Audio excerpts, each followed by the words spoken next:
We'd like to welcome everyone to the Cryosphere Pavilion. Those of you who are here, you can start using your headsets right now so you can hear. This is Silent Theater. My name is Pam Pearson. I'm the director of the International Cryosphere Climate Initiative. We're helping to organize this pavilion. We are also delighted to welcome the Clean Arctic Alliance to the pavilion, of which ICCI is a member. We would like to also welcome those of you who are listening today at the hubs in Geneva and Stockholm. Feel free to ask questions either in person or in the chat. This is an incredibly important issue for the Arctic region, but not just for the Arctic region, for the entire world, because what happens in the Arctic does not stay in the Arctic. And the impacts of shipping, although they are greatest on Arctic peoples and nations, are just as great on the rest of the planet. So this is really an issue for all of us, and the need to decrease emissions and pollution, and in particular black carbon and its impacts on Arctic sea ice, is urgent and incredibly necessary. So I would like to turn over this event to Dr. Sean Pryor of the Clean Arctic Alliance. Please.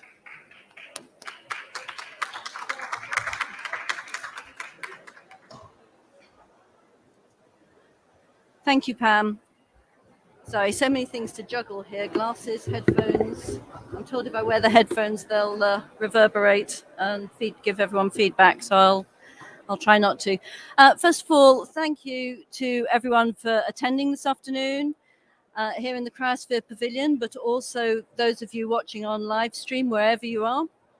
As Pam said, I'm Dr. Sean Pryor. I'm the lead advisor to the Clean Arctic Alliance. That's a coalition of 21 non-profit organizations. And I'm really delighted to welcome you to our event this afternoon, Reducing Ships' Black Carbon Emissions to Protect the Arctic. First, a couple of housekeeping points. I think Pam's gone through most of this already, but just to remind people that the event is being recorded and it will be publicly available afterwards. And please, especially those watching on live stream, if you have any questions, please do submit them. We'll try and answer them at the end of the session. And of course, anyone here, please feel free to ask questions too at the end of the session. I'm just going to spend a couple of minutes giving a little bit of background to the event. Around just nearly 11 years ago now, in fact, 11 years ago, pretty much, 3 countries, Norway, Sweden, and the United States, submitted a paper to the International Maritime Organization on the need to reduce emissions of black carbon from shipping in the Arctic. The paper alerted the shipping industry and IMO delegates to worrying realities. Black carbon emissions, especially when deposited on land and sea ice, are a significant contributor to warming and melting. The reductions in black carbon now, however, can provide an immediate and short-term climate response, and they are absolutely necessary to forestall a climate tipping point and to provide the climate breathing time that is needed before reductions in CO2 can take hold over the longer term. It also pointed out that black carbon will have positive effects on human health. And it noted that over short time periods, the impact of black carbon is especially severe. It's estimated that it causes around 680 times more warming than the same amount of CO2 over a 100-year period, and 2,200 times more warming over a 20-year period. The 3 countries concluded by saying that because shipping traffic is expected to grow substantially as melting in the Arctic, as melting opens up sea lanes, that possible black carbon abatement measures should be examined, including switching to lighter distillate fuels and allowing the use of particulate filters. And it called on the IMO to take action. Where are we now, 11 years on? The Arctic is experiencing historic changes. The Arctic Ministerial earlier this year in Reykjavik, Iceland, announced that the Arctic is now warming more than 3 times as fast as anywhere else in the world. And it's now recognized that not only is it warming fast, but the shipping routes are becoming more and more feasible. The lanes are opening up, and we've started to see shipping movements throughout the winter months. In fact, between 2015 and 2019, black carbon emissions from shipping in the Arctic increased by 85%. So at today's event, we hope what we're going to address is the Arctic cryosphere, the impact of black carbon, consequences for both local communities in the Arctic and for communities further south, and what can be done to reduce emissions of black carbon from shipping. It's hoped that the discussion this afternoon will not only contribute to COP26 this week and next, but also to a meeting that will be taking place at the International Maritime Organization later this month. We have 5 distinguished speakers for you today, followed by some time for questions and answers. I'm going to turn to our first speaker, Professor Dirk Notz, who is from the University of Hamburg Max Planck Institute for Meteorology. Dirk will be addressing, "Is this the end of the Ice Age?" Over to Dirk.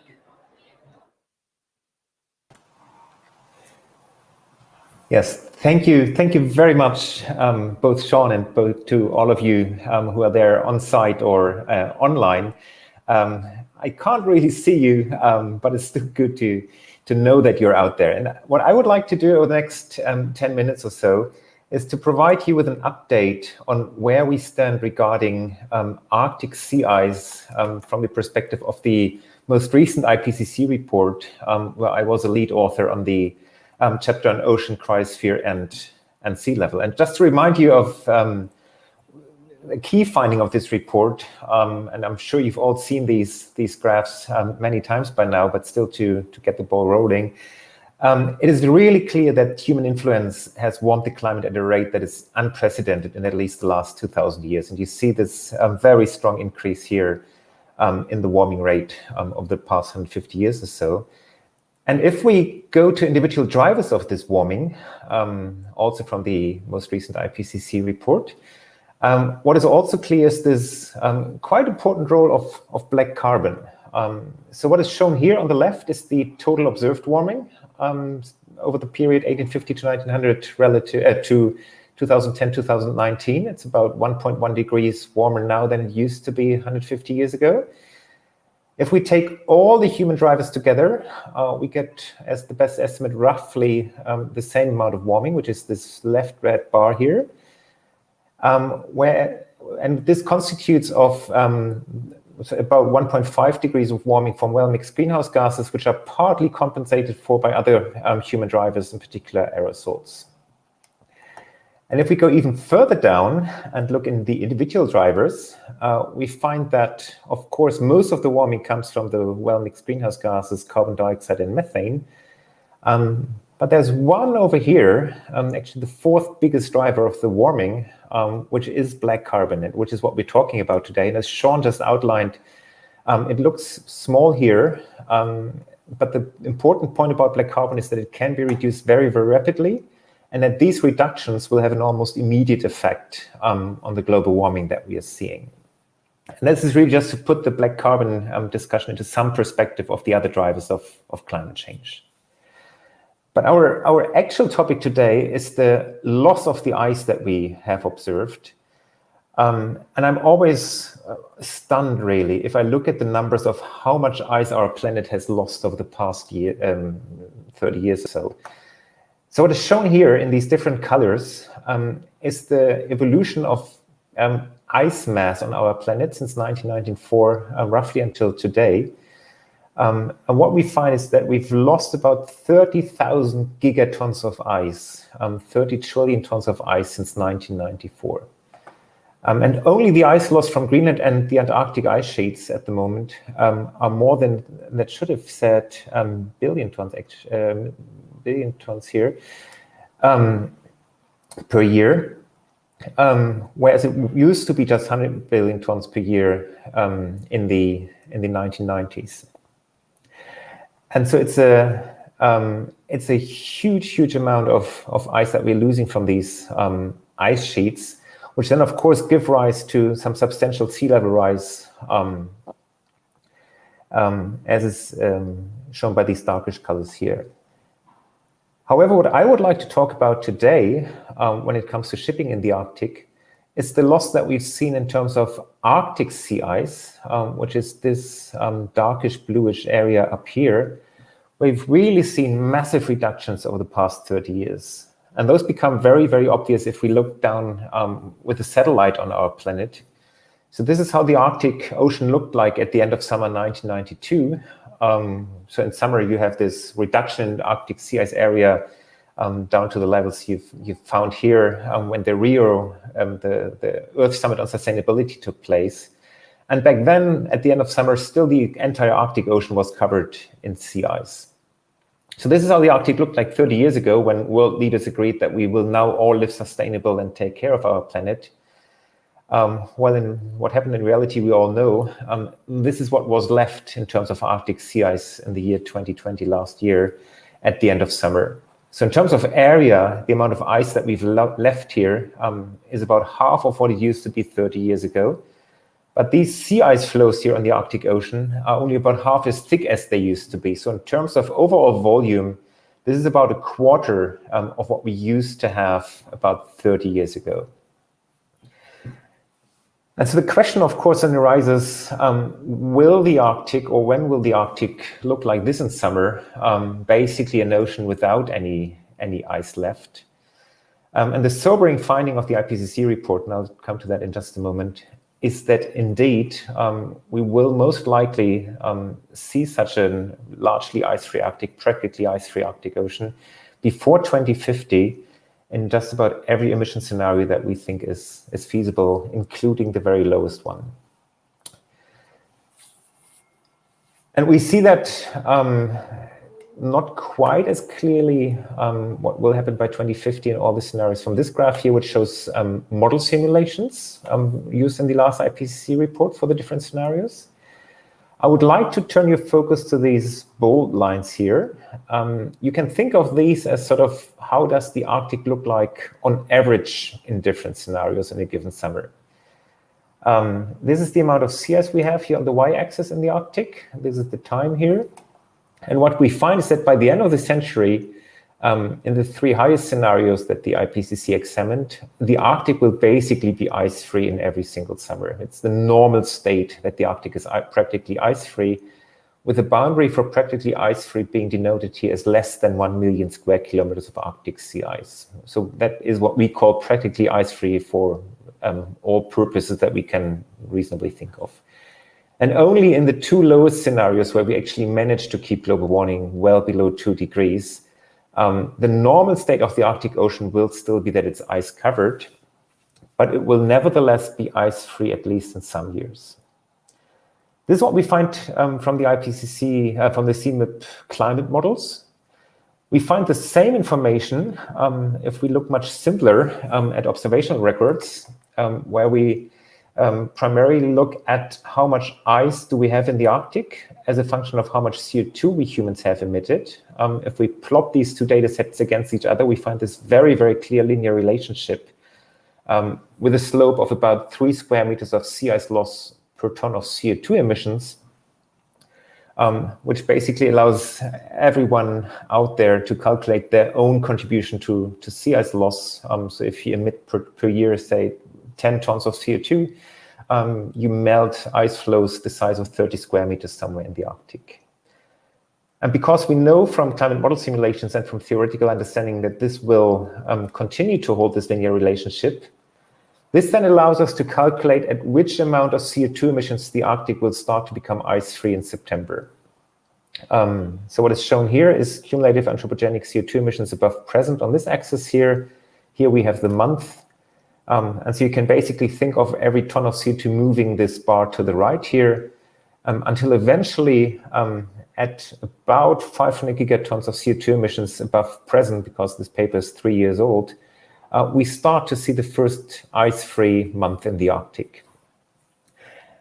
And so these results are very consistent with what we find in the climate models. So we have various lines of evidence that the Arctic will become ice-free at around, say, 500 gigatons of CO2 emissions, future CO2 emissions, for the first time, and which then led us to conclude for the IPCC report that the Arctic is likely to be practically sea ice free in September at least once before 2050 under the 5 illustrative scenarios considered in this report, with more frequent occurrences for higher warming levels. And that is a very sort of scientifically phrased finding of what the Arctic will look like in the future. But what it basically says is that for the very first time, we can now say with great certainty that it is too late to still protect one of the most amazing landscapes of our planet. That taking all the evidence we have together, we are quite certain that we will lose the Arctic sea ice at least in summer, and that it has now become too late to make that to rule out that possibility. It is not too late to still limit whether this loss will become the new normal or whether it will only happen in the very warmest summers, so that we can still avoid. And so the future of Arctic sea ice certainly still remains in our hands. But what the message that I would like to really get across here is that we've warned for decades and decades that if we continue emitting CO2, we will eventually lose the Arctic sea ice cover in summer. And you can basically look at all the old IPCC reports. That relationship was very clear there. And now in the most recent reports, we basically find that this is now something that we can no longer practically avoid because we've waited too long with substantial CO2 emissions. We're too close now to this point where the Arctic sea ice cover is gone. And to me, this gives warning to many, many other systems also in our climate system, and many other parts of our climate system, that eventually we will see more and more of these messages. It is too late to avoid some of the worst outcomes of global warming. And with that, I would like to conclude this presentation. I thank you all for being out there, for listening, and I look forward to questions and lively discussions later on. Thank you very much.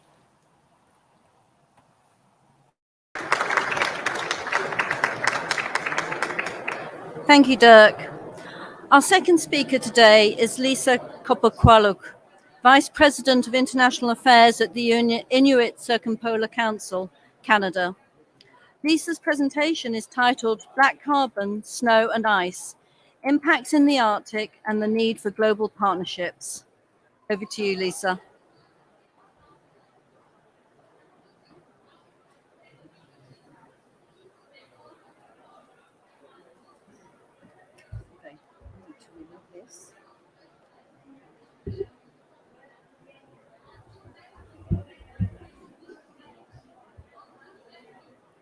Well, thank you. Thank you so much, Sean, for this invitation to speak at this event. And before I begin, I wasn't expecting all my friends to be here, but I would like to acknowledge all my Inuit friends who are here, Pita Elnir, knowledge holder, and a couple of new people that I just met, my new friends who actually live in Scotland.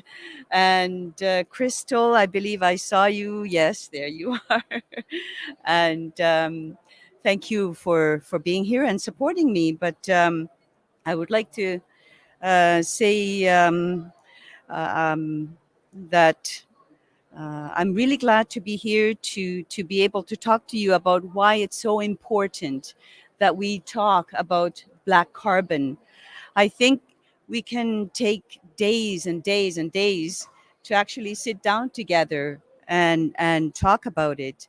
That's how important it is. But I'm really glad for this opportunity. I'm the Vice President International for the Inuit Circumpolar Council, Canada, and I'm from Puvilnitok in Nunavik, which is in northern Quebec in Canada. I would also like to thank our Scottish hosts for welcoming us here and for a lovely place to be and to take part here at the COP26. Let me first tell you a little bit about who we are as Inuit.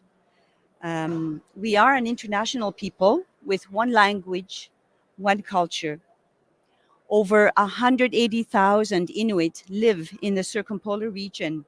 So we're talking about Inuit living in Canada, in Greenland, in Alaska, and Chukotka, Russia.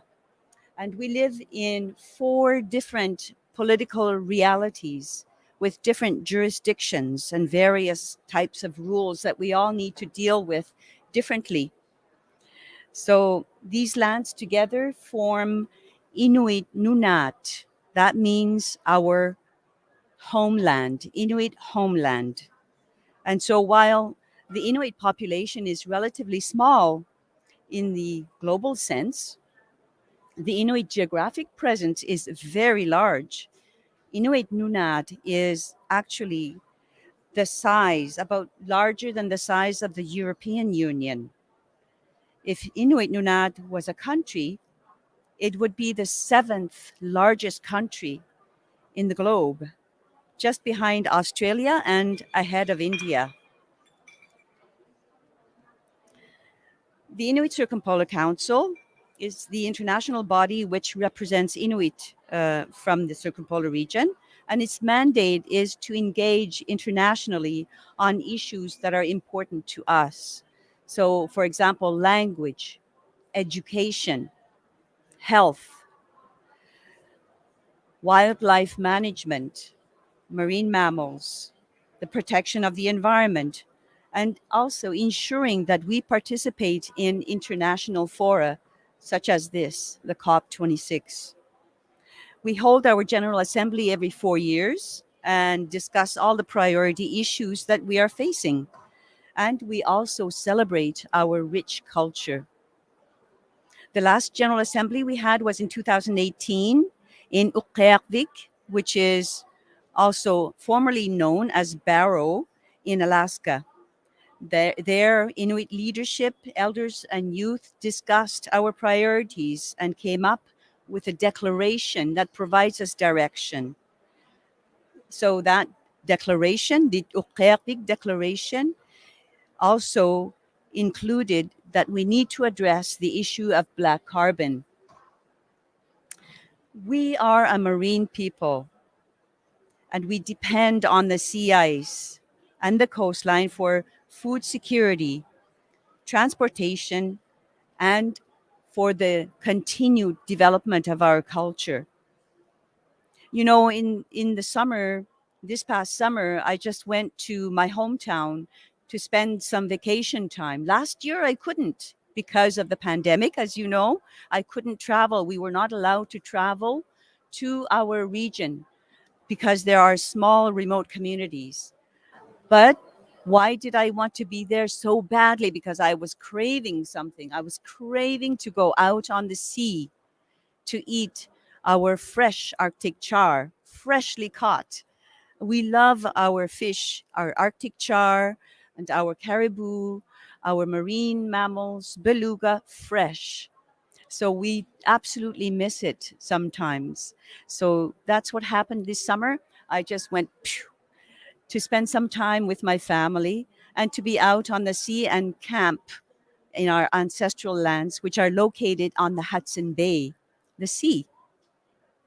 So the impact of climate change, increased shipping access to the Arctic, and black carbon are among the many issues we are dealing with.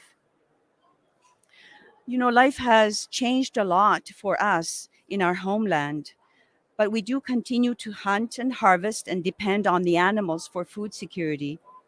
But we also depend on shipping for food and for supplies, other types of supplies, such as toilet paper and construction material to build housing. We also we order cars that come in through ships, computers, all sorts of things that we purchase from our local stores. So all other means of transportation are either impossible or just too costly. If we try to bring everything by airplane, it's too costly.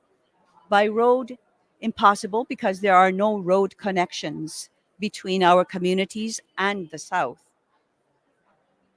In addition, there's now a significant amount of mining and resource extraction occurring within the Arctic region. That forms an emerging part of the northern economy, which all require shipping to move goods and mineral ore and resource extraction sites and mining sites going back and forth from the north to the south. Inuit are also working towards conservation economies that protect the marine environments and our food security while supporting our remote economies. So our communities are interested in building our Arctic economies, but the protection of the Arctic marine environment and the animals that we depend on is critical. We absolutely need to protect our marine environment. Therefore, a safe and sustainable Arctic shipping fleet is a priority. There are many impacts from shipping to our animals: underwater noise, gray water discharge, dumping at sea, the potential of heavy fuel oil spills that cannot be cleaned because we don't have the capacity nor the infrastructure to address any heavy fuel oil spills in our Arctic waters. It would be very difficult to clean right away.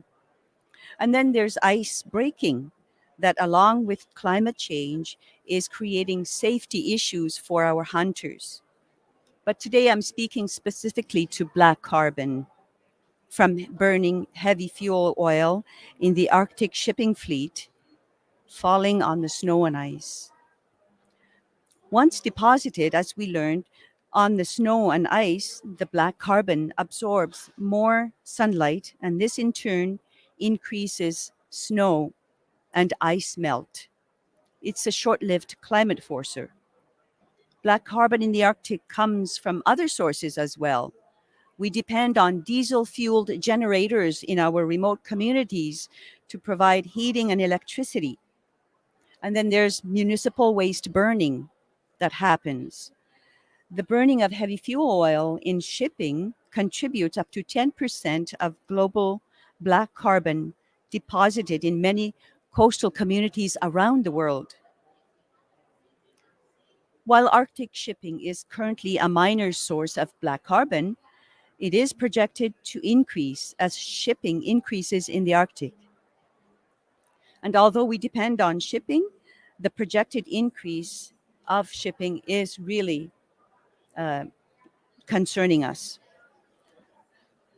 Our communities are all coastal, and so most Arctic shipping operates close to the coast and in the margins of sea and pack ice. So black carbon is deposited near our communities and accelerates the loss of the ice, the snow, and the permafrost. Among many actions needed, reducing black carbon emissions in the Arctic will have more of an immediate effect on the more warming of the Arctic than reducing long-term air pollutants. These are some images from various ice caps in Greenland and Canada showing the accumulation of black carbon. There have been many studies and organizations collecting data on black carbon from NASA and the EU. The Arctic Council has been looking into this concern for quite a while now as well. And on top of all of this, Inuit must be involved in research and the decision making with regards to what can be deposited in our Arctic and what we see as safe for our marine environment. What I'm saying is really important to us. We need to take part in decision making activities that concern our own homeland, our ice, our highways, our marine ecosystem. To this, ICC will learn this month if our application for consultative status at the IMO will be approved or not. There will be a meeting upcoming at the IMO, and what we're hoping, if it's approved, that will give Inuit a voice at the highest levels of decision making on global shipping. It's clear from the data that black carbon is an issue in the Arctic. and a concern for Inuit, because as our sea ice melts from climate change and the Arctic shipping increasing, there will be more black carbon deposited, leading to more melt. We need to support the Arctic shipping fleet to transition to cleaner Arctic shipping fuels and reduce the black carbon in the Arctic.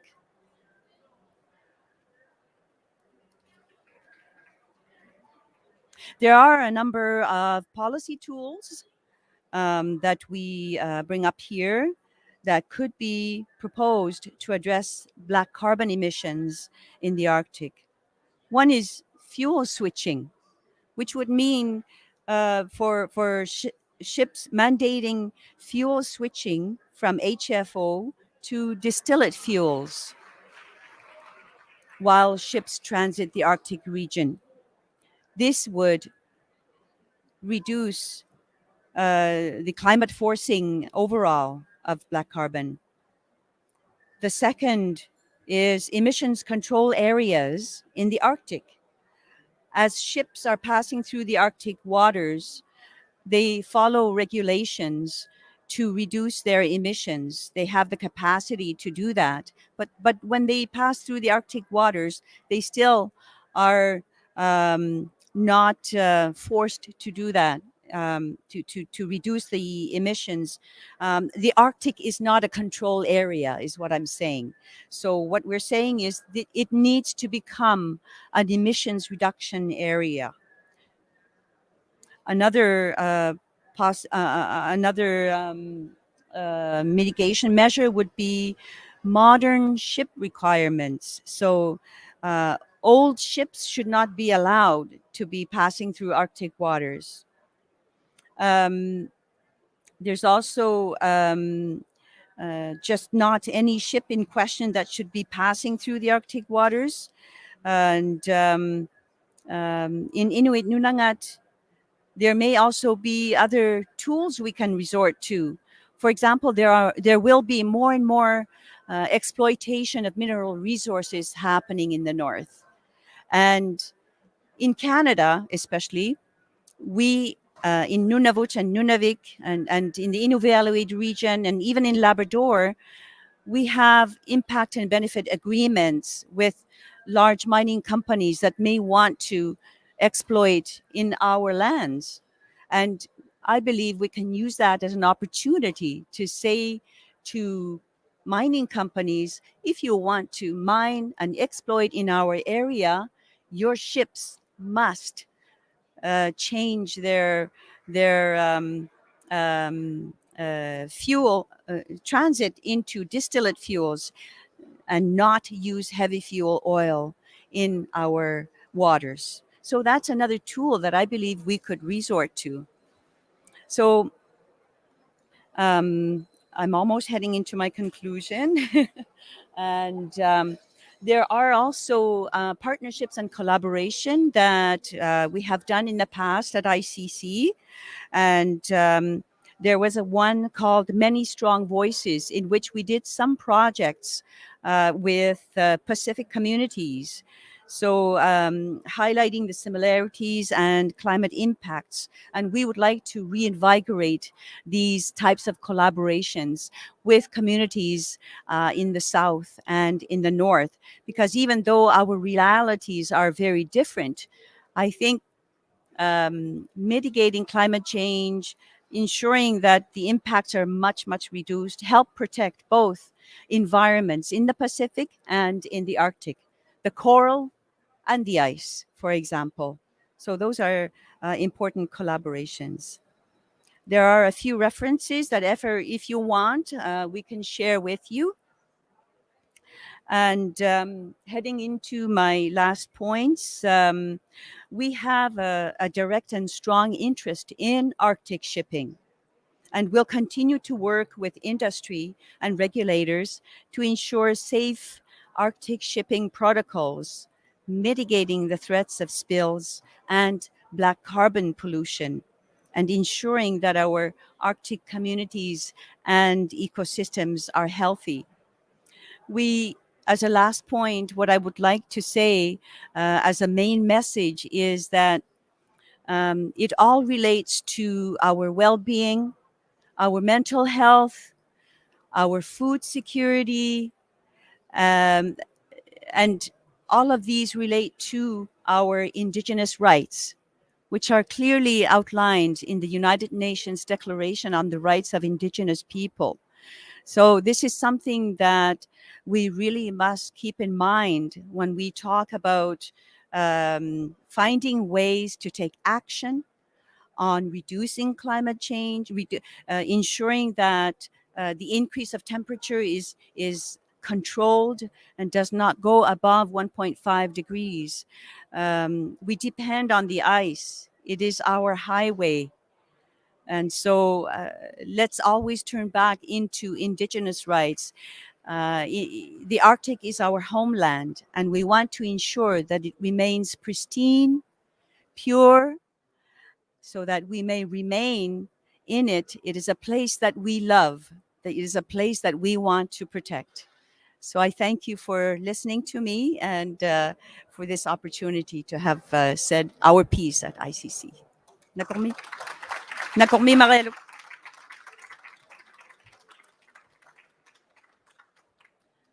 Thank you, Lisa. I'm going to move straight on to our third speaker today, Major Siasi Kaho, with the Tongan Embassy in London. And Major Kaho is going to speak on coral and ice, same world, same future. Thank you.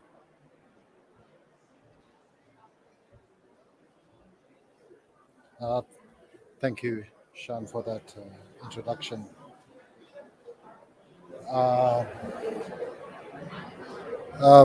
Delegates to COP and our fellow speakers today, representatives of the Inuit Circumpolar Council, ladies and gentlemen, I acknowledge with thanks the opportunity and invitation from the organizers of this event, in particular the Clean Arctic Alliance, to speak on this important theme of black carbon.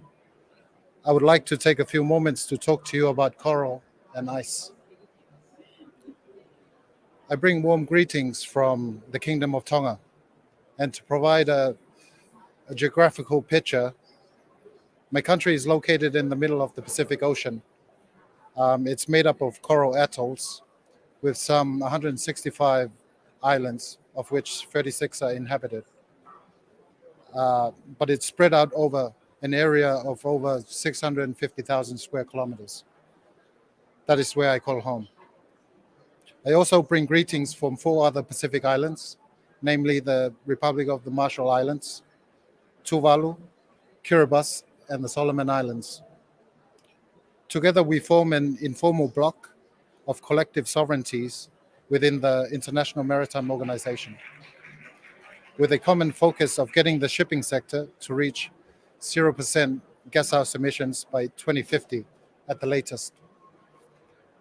Our peoples face existential threats that result from climate warming, including that caused by international shipping. These emissions predominantly come from large container shipping vessels and other large tonnage vessels that crisscross and traverse our oceans, carrying many of the items, goods, and products that are sold and purchased here in European countries, just amongst other places. I will elaborate on this aspect of my statement later, but please allow me to emphasize one particular aspect that attracted my interest to be part of this event.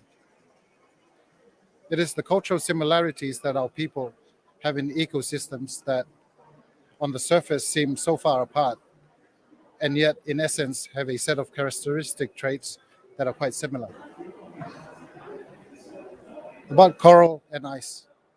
Pacific Islanders live in harmony with their environment, and every day we interact with our environment almost as if we live together with other species and occupy these tiny specks of land in this vast ocean. We are peoples of the ocean, and when I say that, I'm not stating something out of the norm or trying to sweep you off your feet by making such bold statements. I make this statement as it is a fact. We are peoples of the ocean. Like one famous author in the Pacific described Pacific Islanders as people with salt running through their veins. One other key element from our part of the ocean is that we use the same word to describe land and ocean and the placenta of a newborn child, and that word is whanua in my language, or whanua, vanua, anua in other Pacific languages. For us in the Pacific, our ocean is very much part of our identity as Pacific Islanders.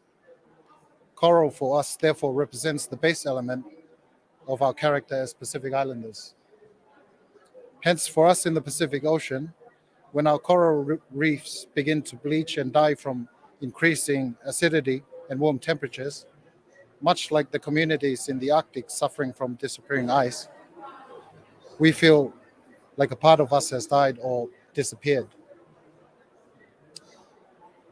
We have recently hosted an online discussion between governments and NGOs, actors on the coral and ice theme, to express this linkage and shared challenge, and to build momentum to secure high ambition outcomes at MEPC 77.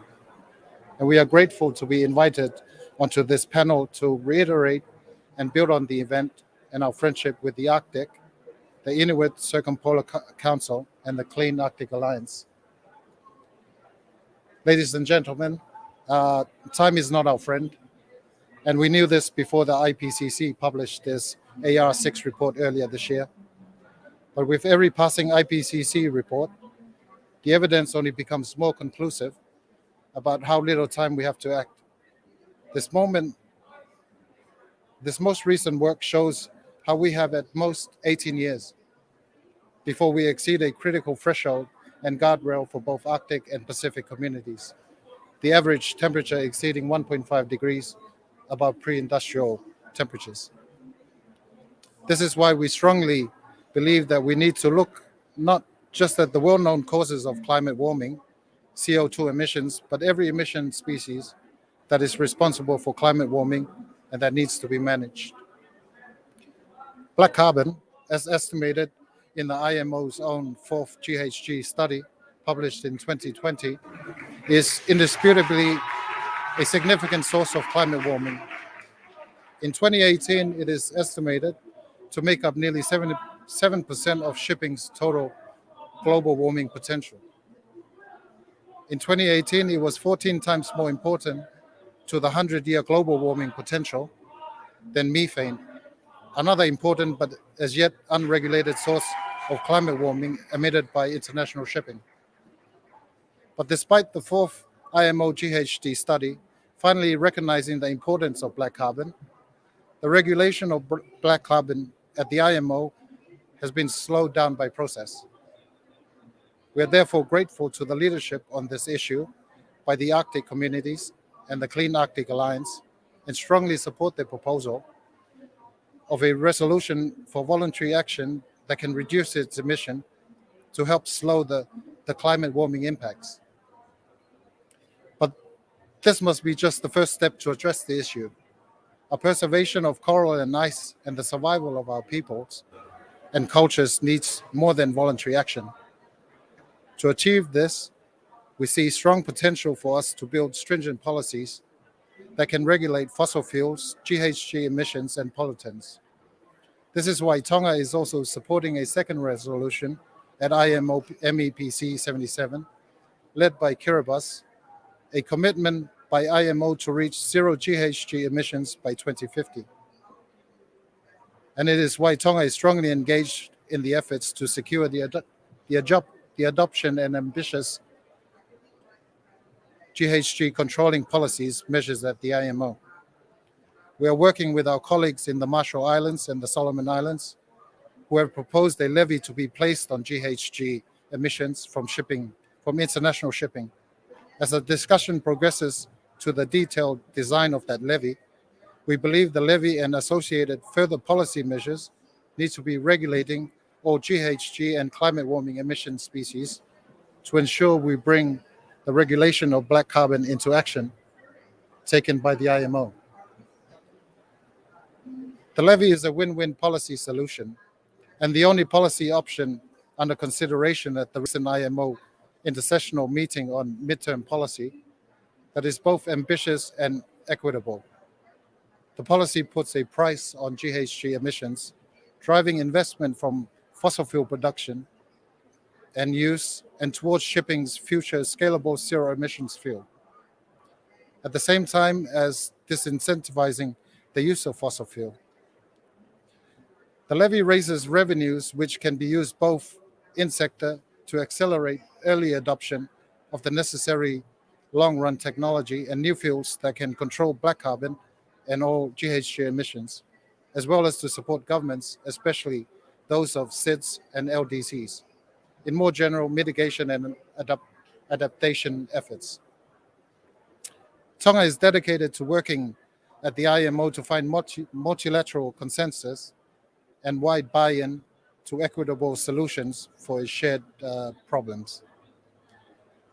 We were therefore delighted to see the announcement by 50 of the world's most climate vulnerable countries, the Dhaka Glasgow Declaration, launched earlier this week at COP, and that they explicitly supported the Pacific's call for the IMO to unambiguously align with efforts not to exceed the 1.5, as well as expresses their support for an ambitious and equitable levy. This wider support from the global south for the critical important climate issues under debate at IMO is an important new development. We must now ensure the CVF's support is expressly directly in the policy discussions at the IMO and builds further momentum for the ongoing negotiations. Thus, Tonga will work tirelessly with other like-minded high-ambition countries to help make sure this happens. So in conclusion, ladies and gentlemen, if there is one thing we learned from COP26 and other multilateral spaces, it is the need for these relationships between our peoples to become the basis of agreements and common ground in moving forward. Building on shared bonds we have established around the interlinked challenges of preserving our coral and their ice, we are fully supportive of the aspirations of the ICC within the IMO to be acknowledged as a member in its own right, and will push together with our Pacific Bloc to make it a reality. And we are committed to work ambitiously together with them on to control black carbon and GHG in that forum. I thank you again for your time. Thank you.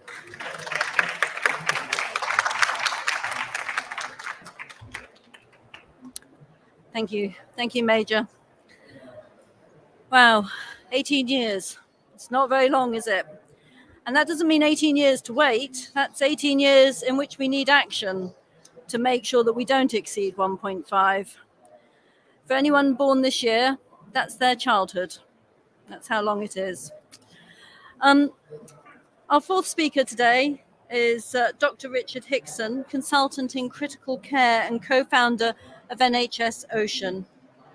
Richard's going to tell us a bit more about human health care and the oceans. So I'll hand right over.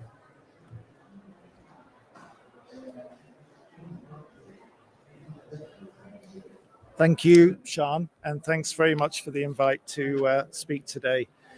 I just want to start really by thanking a couple of people who have been with me on this journey over the last 18 months in the oceanic and human health sphere. I'd like to thank Georgie Soman, Laura Fleming, Kat Smith, and also Rick Fordham, who have worked tirelessly over the last year or so to bring this very important topic into our consideration.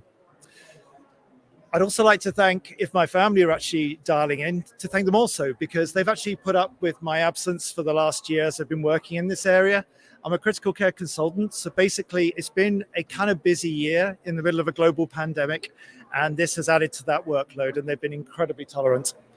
So it was during this year that I really started thinking about this, about the fact that as a critical care doctor, I was using a lot of stuff. I use a lot of consumables, and these are in the form of pharmaceuticals and equipment. And I also produce a lot of pollution, molecular and macro pollution. I became really interested in just kind of understanding what the impact of this procurement of stuff was, especially on the oceanic environment, which is just an area that I have been interested in since being a child. So I kind of started with a bit of a question, and I kind of wanted to know how can we ensure human healthcare and our suppliers started thinking about oceanic health. This wasn't just out of curiosity. This was because I knew as an amateur ocean enthusiast that the oceans were at risk. So I wanted to create an action. To me, this was an absolute no-brainer. I knew about primary oceanic production. I knew about the fact it delivered food for the planet. I knew about it producing oxygen. It provides transportation, livelihoods, medicines, health and well-being. It's an amazing sink for the energy that we're producing through global warming. And obviously, it provides carbon sequestration. So how do I make human healthcare care about oceanic acidification, hypoxia, warming, and pollution? How do I get global goal 14 written into green plans at national level, regional level, and local level? We're a land-based species. What we see every day is usually land-based. We become ill on land and we receive our healthcare on land. And this creates a unique challenge. So I needed some words. I needed something that captured the essence of what I was trying to achieve and the message I was trying to get across. So here I've paraphrased Sylvia Earle, the oceanographer, in the very simple statement, no blue, no green, no life. I knew that if oceans became toxic, this was going to impact upon human health and well-being. And there was a link. I also knew that the timescale was incredibly short, with business as usual, as estimated by the GOES Foundation, leading to the critical point of loss of carbonate-based life forms by about the early 2040s. So this is a very, very short timescale at which to raise this and to act. I'm now going to borrow a phrase that originated in Newcastle, England, from James Dixon and his team there. The climate emergency is a health emergency, and there's been a strong healthcare theme running through this conference, and rightly so. Climate change leads to a number of health challenges: the trauma from adverse weather events, drowning from flooding, new and existing infectious diseases becoming more prevalent, the interruption to food supplies. We stop producing new medicines that do come out of the ocean as well, and there's the impact on mental health and well-being, which can be considerable, of all these human health challenges. And there is also air pollution as well, which kills 40,000 people in the UK alone and millions worldwide. And black carbon is part of this problem. But it's not just a health problem, it is a healthcare problem. Healthcare is not benign. It produces globally 5% of our CO2 emissions and a massive amount of pollution. So the more climate change affects human health, the more healthcare we have to provide. This fuels climate change, which affects human health, and the more healthcare we have to provide. We end up in a positive feedback loop that is extremely dangerous, and we have to break that loop. We've only got two ways to break that loop. One is we do it intentionally through changes, such as what can fall out of COP26. The other is it breaks healthcare, and then we can no longer provide healthcare to individuals or their loved ones. Our supply chains are absolutely instrumental for the delivery of human healthcare. 80% of our NHS goods arrive on container ships. Our supply chains account for 62% of our NHS CO2 emissions. It's the greatest area of opportunity, but also challenge. Even if we hit an absolute maximum of repurposing and reusing products, we will still need international supply chains. Absolutely no doubt about it. So we have to get to grips with this now. And we know that the ships that travel on our oceans cause harm. They cause carbon harm to the tune of about 1 billion tons of CO2 every year. And they cause non-carbon harm, other emissions, nitrates, sulfates, volatile organic compounds, black carbon. We have non-carbon harms in the form of marine mammal collisions, oceanic noise, pollution, and transfer of invasive species, all of which harm our ecosystems and therefore harm humans ultimately. And we need education. And this is really tough because even with the NHS net zero plans in place and been in place for over a year, only about a quarter of UK healthcare professionals are aware of NHS England's net zero plans. So how do we get oceans in there as well? If we can't actually crack the education of our own workforce, then getting oceans in there as well is even more of a challenge. This is a work in progress. The education is ongoing, but it does just illustrate the challenge that we face and the timescales involved. And whatever actions we take, they have to be biosphere focused. They cannot just be land focused. We see land every day, we breathe the atmosphere, but oceans have to be included in this strategy because oceans are amazing. 70% of the Earth's surface, 97% of its water, 80% of all living organisms. As we've heard, it absorbs over 90% of the planet's excess heat. It produces 50% of the Earth's oxygen and absorbs 25% of our excess CO2. The oceans hold 40 trillion tons of carbon. That is 16 times more than land and 50 times more than the atmosphere. So I started to think about how we could get oceans linked in with human healthcare strategy. And my thoughts were, on one side, we have the providers of healthcare. In this situation, or in this slide, sorry, we have the NHS. And on the other side of the equation, we have our suppliers. We have 80,000 suppliers, which are global.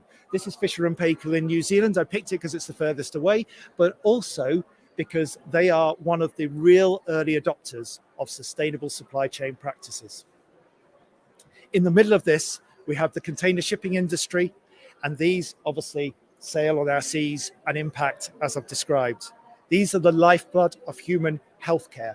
But what we need to do is we need to join forces with these industries. We need to bring them closer together because we need our healthcare services and our suppliers to be showing the container shipping industry that we understand the impacts, that we care about these impacts. And together in a collaboration, we can move forward. We can nudge these incremental improvements in shipping, which will improve oceanic and therefore human health. We have three really key documents within the NHS. The first is the amazing Greener NHS Net Zero report, which came out October 2020. Nick Watson and his team have done an incredible job in progressing this agenda. We have amazing progress within human healthcare that will yield dividends. Even in the first year, we are seeing measurable results. We then have Policy Procurement Note 620, and this starts to bring in our ecosystem angle with respect to our supply chains. Through UK contracts, we are actually asked to influence suppliers through the delivery of the contract to support environmental protection and improvement. Now, this is fantastic because if we can write this into our healthcare asks of our suppliers, then we have something targeted at net zero, and then we have something targeted at ecosystems. And then we have the amazing, soon-to-be-published Evergreen Supplier Framework from Priya Bailey and Alex Hammond's team at NHS England. And this is where this all starts to consolidate. We get the supplier framework in place, we suddenly have this absolute clarity of the asks of our suppliers, and they can progress up these rankings within the framework as their ambition and their delivery becomes more and more obvious, and they therefore qualify these higher tiers within the framework, and they are looked upon favorably from the perspective of supplying goods to the health service. The first action which we are really hoping to get into this framework is very shipping and oceanic based. So I've worked on this ask with Catherine Palmer from Lloyd's Register, and it's a very simple yes, no, or don't use ships answer. So does your organization use externally verified environmental performance data when selecting a carrier for your goods? That's the first ask. Now, the Evergreen Supplier Framework is going to be a work in progress from January 2022 onwards, and we are hoping this is the first of many that are focused on oceanic health. Firstly through the shipping steps and then through some ecosystem improvement and protection steps. Forward-thinking suppliers and carriers will benefit the most. The NHS has huge buying power. It's an enormous organization, and globally healthcare is worth over $12 trillion and is a global industry, as is the shipping industry. So there are some amazing synergies here. From an oceans perspective, I believe human healthcare can address this in three different ways. One is container shipping, which I've talked about. The second is molecular pollution. And this is something we're only starting to explore.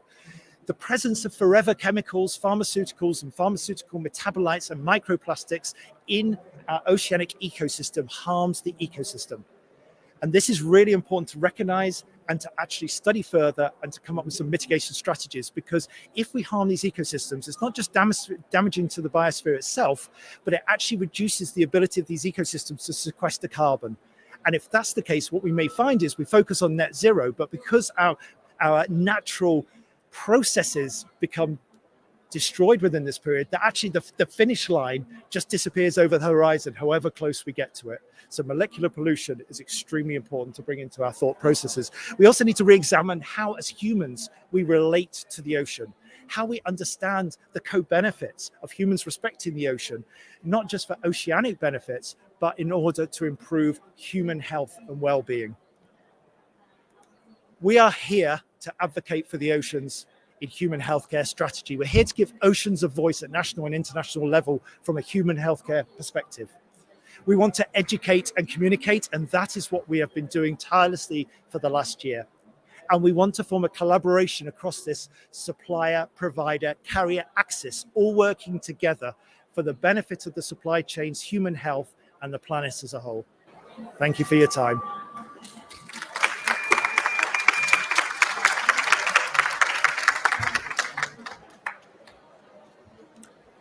Thank you, Richard. A lot of food for thought there. Our fifth and final speaker this afternoon is Dr. Bryan, who is the Marine Program Lead with the International Council on Clean Transportation. Bryan's presentation this afternoon will address black carbon and shipping, trends and policy options to protect the Arctic and the planet. Great, and now we've got Bryan on the screen too. Bryan, if you're there ready.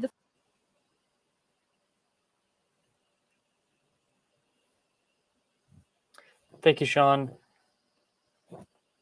Today I'll discuss black carbon emissions from ships, including trends and policy options to protect the Arctic and the planet.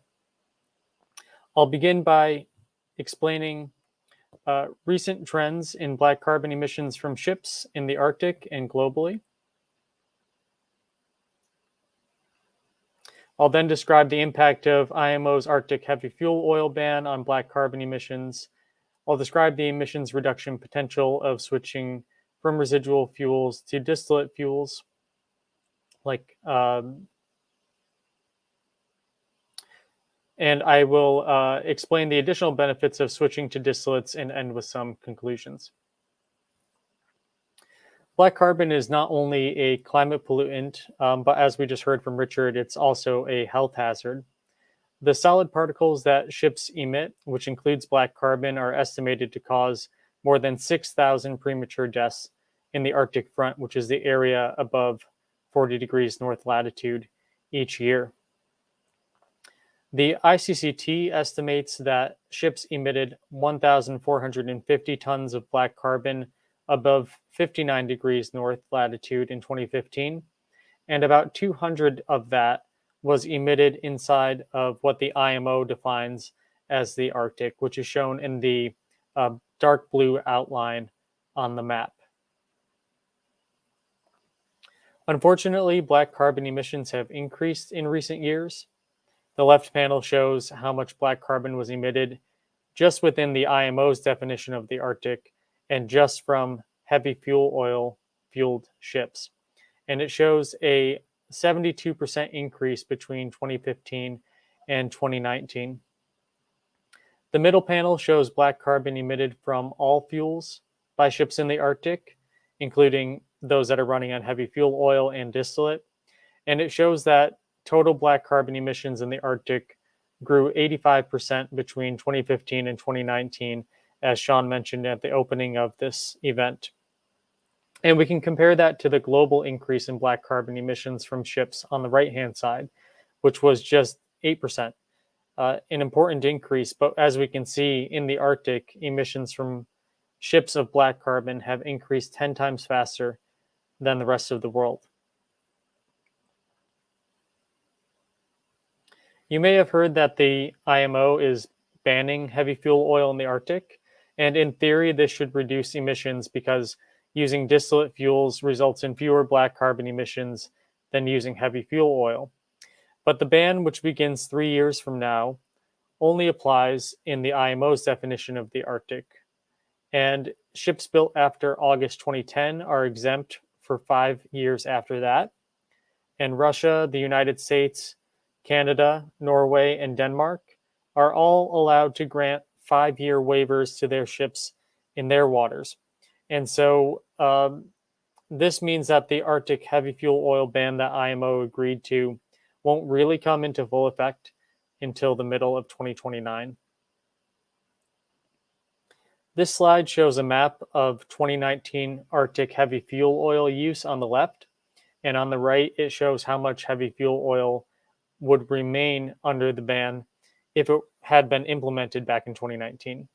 And as you can see, there's hardly any reduction in the amount of heavy fuel oil that's used in the Arctic. And this is thanks to the exemptions and the waivers that I just mentioned. And in fact, because of those exemptions and waivers, the heavy fuel oil ban will actually allow 3/4 of the HFO fueled fleet to continue to use HFO. And so as a consequence, our research found that the IMO heavy fuel oil ban only really reduces the amount of heavy fuel oil that's carried as fuel on board the ships by 30%. And it only lowers the amount of heavy fuel oil that's used by ships in the engines by 16%. And it means that overall, the impact of the ban will reduce black carbon emissions by just 5%. So not a large impact at all on black carbon emissions. One immediate way to reduce black carbon emissions is for ships that use residual fuels like heavy fuel oil to switch to distillates. According to our research, if the Arctic ships that use heavy fuel oil switch to distillate, their fleet-wide black carbon emissions would be reduced by 44%, which I show on the left. Because some ships in the Arctic are already using distillates, if you switch the heavy fuel oil fueled fleet to distillates, this reduces the total black carbon emissions emitted by ships in the Arctic by 30%. And there's additional benefits to switching to distillates. First, using distillates reduces air pollution, which has benefits for human health. Second, using distillates allows ships to run their exhaust through diesel particulate filters or electrostatic precipitators. These are technologies that reduce black carbon emissions by more than 90%. And lastly, using distillates eliminates the risk of a heavy fuel oil spill, which Lisa mentioned earlier. And it also lowers the potential spill costs. To conclude, black carbon is a climate pollutant and a health hazard. Black carbon emissions from ships are growing globally and even more rapidly in the Arctic, 10 times faster. IMO's heavy fuel oil ban will reduce Arctic black carbon emissions by only 5% until exemptions and waivers expire in 2029. And it's important to know that countries are not required to honor the exemptions and the waivers that IMO has agreed to in their waters. And so the Arctic countries could require ships to switch to distillates when they operate in waters under their jurisdiction. Switching from HFO to distillates would immediately reduce black carbon emissions. And as Dirk mentioned, that has immediate climate benefits. And switching to distillates has the added benefits of lowering air pollution, enabling the use of exhaust gas after treatments, and then also lowering the spill costs in the event of a fuel spill. And I'd like to end by emphasizing that later this month, the IMO's 77th Marine Environment Protection Committee will be considering a resolution that calls on ships to voluntarily switch to distillates in the Arctic. This could provide an immediate benefit because the ships that did choose to switch, even if they're not required to, would be reducing the amount of black carbon that's emitted directly in the Arctic. Ships are the only source of black carbon that is emitting black carbon as it's actually very close to the sea ice, or in some cases breaking through the sea ice. So that could have a large and immediate benefit. And so We will see if MEPC 77 can muster the courage to pass this resolution. Thank you very much.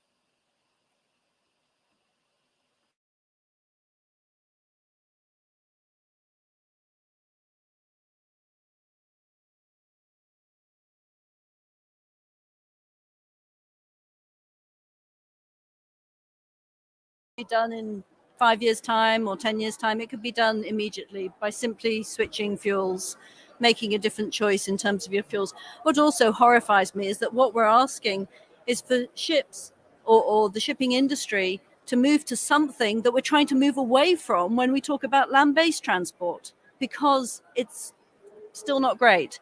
But shipping at the moment is allowed to use something that is not allowed on land because it is so polluting. Anyway, that's the end of our presentations. We've got a few minutes left, I believe. Yep, 4 minutes, I think, from Heidi.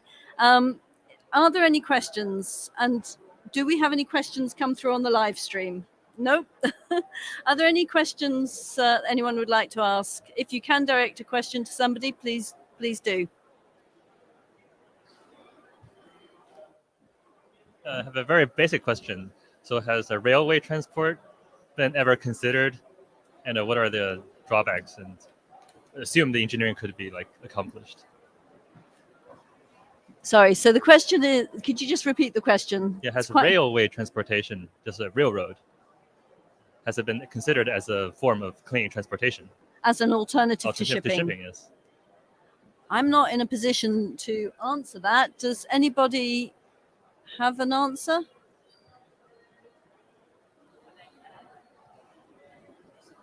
Yes, please.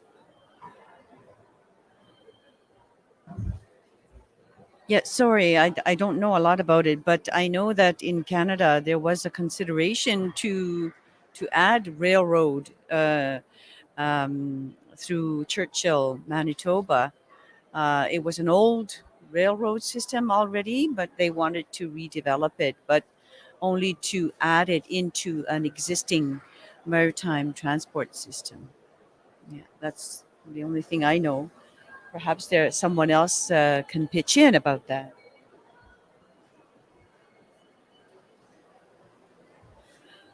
Thank you, Lisa.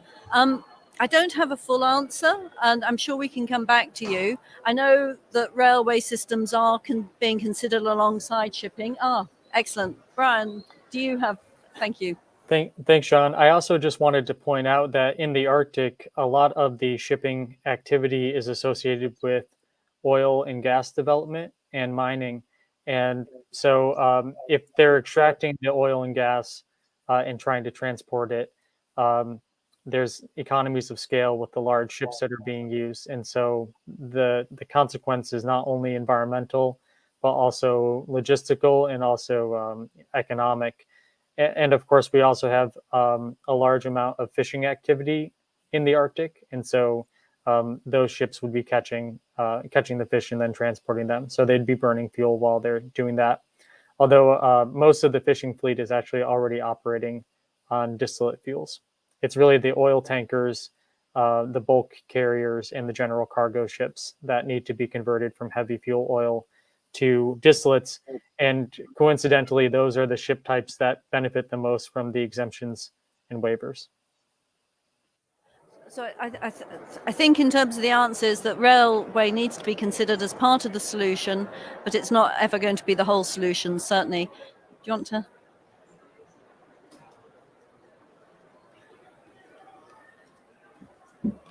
Hi there, I'm Leslie Kamanuk. I'm from Pond Inlet, Nunavut, and I live in Edinburgh, but Pond Inlet is one of the communities that is looking at a railway. I'm not sure if you're familiar with the Arctic. Pond Inlet has the highest iron ore. So the communities are in the process of talking about a railway. However, keeping in mind that the presentation that Lisa had mentioned is a lot of our food source is also from the land. And it's a huge conflict between the communities as well as the cost. So it seems like a way, however, it also impacts a lot of our day-to-day things. And when you think about the Arctic, the only way to the Arctic is flying. So there's no transportation. There's no way where you can take a boat or a snow machine. A lot of the times they still do travel from community to community, but realistically, I'm not sure. It's a huge conflict now because a lot of these areas are calving grounds for animals that a lot of the people still consist of. So it's a legitimate question, but whether or not is it doable? Our issues are more the permafrost is melting and all that sort of thing. But I just wanted to mention that is a great question, but financial wise, I'm not sure how easy that would be, and to support the communities that do live in the areas that it impacts our day-to-day lives and who we are and how we can represent that. So I just wanted to mention that when I heard that. So thank you. Thank you. I think that's really helpful as well. And my take on it at the end of the day is that not only do we need to look at each individual sector and moving them to cleaner and more renewable types of fuels and methods of propulsion, but we also need to look at transport as a whole and look at the balance between different types of transports. Any other questions? Go ahead. Hi there. My question is Dr. Hixson. So I'm a fellow NHS worker, and I have a question about, has equipment, green equipment, plastic, healthcare procurement, is that something that's been brought in? So every day, obviously, like we use gloves, we use, obviously things need to be sterile. So are there companies out there that are looking to more sustainable solutions? Because I'm chucking away loads of plastic every day on a daily basis. So I wondered if that's being addressed. Thank you. The simple answer to that is yes. And I'll just, I'm wearing one example here. So I'm wearing a washable face mask from Revolution Zero, from Tom Dawson's team there. This is constantly being discussed, the circular economy, about once products get into our healthcare system, they stay in the healthcare system. We have to balance the risks of things such as infection prevention and control versus the very now well appreciated damages to the ecosystem. So I think we are going to see a very big shift in how we procure and use items in future, yes. Thank you very much. Thank you.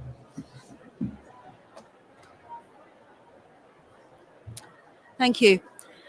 I think our time is up, unfortunately, this afternoon. If there are any more questions, feel free to approach us afterwards and in the sidelines. And if they're directed towards Bryan and Dirk, I'm sure we can redirect them to you. I think today's presentations have really highlighted the urgent need for action to reduce black carbon emissions from ships. And also, I believe that this is action that we can or should be taking now. We know how to make this happen. We don't need new technologies. We don't need new methodologies or new practices. We simply need to scale up what is already possible and what is already beginning to happen. But it has to be done simply, quickly, and relatively cheaply. The Arctic doesn't have another decade to wait for action to reduce black carbon emissions from any sources. And if we are to be on the right side of the global climate crisis, we really need to take action now. We have that opportunity, not just here, but has been mentioned by some of our speakers as well, at the IMO, the International Maritime Organization, in about 2.5 weeks' time, when there will be action to consider a resolution on black carbon and a resolution on high ambition in terms of carbon emissions in their entirety. I'd just like to take this final opportunity to thank all of our panelists today, Dirk, Lisa, Major, Kaho, Richard and Bryan. And also, I'd like to thank you, the participants, as well, for joining us today. And finally, I'd just like to thank ICCI, who have helped us to hold this event here today and really to make it a great success. So thank you, everyone. And if you've got any more questions, please do come and approach us afterwards. Thank you.